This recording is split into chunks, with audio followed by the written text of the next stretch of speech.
Mr. Speaker, Sir, I am glad to participate in the discussion on the railway budget.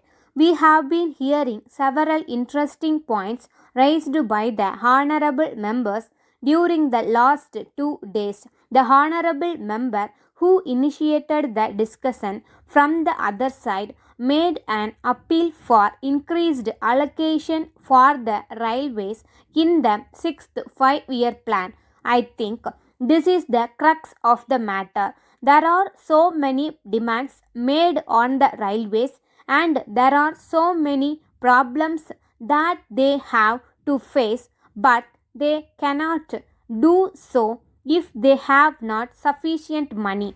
I think the Planning Commission has been rather unfair to the railways. I would only add my appeal to that made by the other speakers that this matter, even at this stage, should be reviewed and more funds should be made available to the railways for carrying out the important schemes which they have before them. Particularly, I would like to mention about the construction of new railway lines. A very small sum has been provided for this purpose in the budget proposals. I request that it may be substantially increased. Then there are one or two aspects of the working of the railways to which I would like to draw the attention of the Honorable Minister. One is the matter regarding railway accidents. This is one thing which is very much agitating the minds of the people and also the members.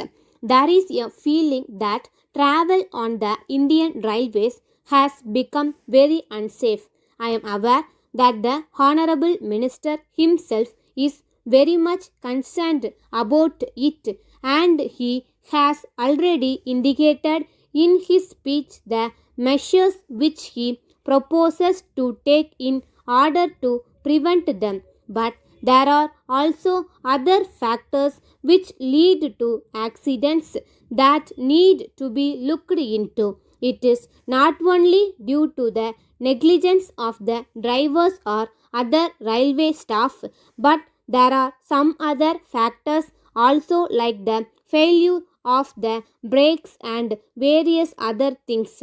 I think these require to be looked into. Here again, the question of funds comes. I find that only a very small amount has been provided for the renewal of tracks. It was mentioned in the report that tracks required to be changed. We have not been able to do that as often as it is needed. I think this one aspect required to be examined by the Honorable Minister, and more funds should be made available for this. As far as law and order is concerned, we hear a lot. We read in the papers reports about murders and thefts which are taking place in the railways. The Honorable Minister cannot get away with an excuse that law and order is a state subject. The government railway police are supposed to look into the matter. They are, of course, doing this, but I would like the Honorable Minister to do something more in this matter. I do not think the problem can be solved by merely shifting the responsibility for the safety of passengers to the state governments. No doubt, I agree that under the Constitution as it stands, law and order is a state subject, but at the same time, we know that this parliament is supreme, and we can even change the constitution if necessary. My point is that something should be done in the interest of the people to see that the protection of life and property of the passengers is made a direct responsibility of the railway ministry. With these few words, I thank you and conclude my speech. Letter dated 1st April 1980 from Messrs. Balu and Company, Madras to Thiru K. Mani, 5 Kopal Street, Madras. Dear Sir, we thank you for your letter which we have just now received. We are glad that you have decided to ask us to supply you the necessary goods for your new house in this city.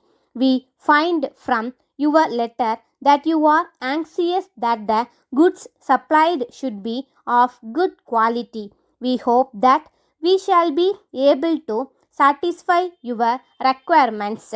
It will be a pleasure for you to know that we have been dealing in electric goods for many years.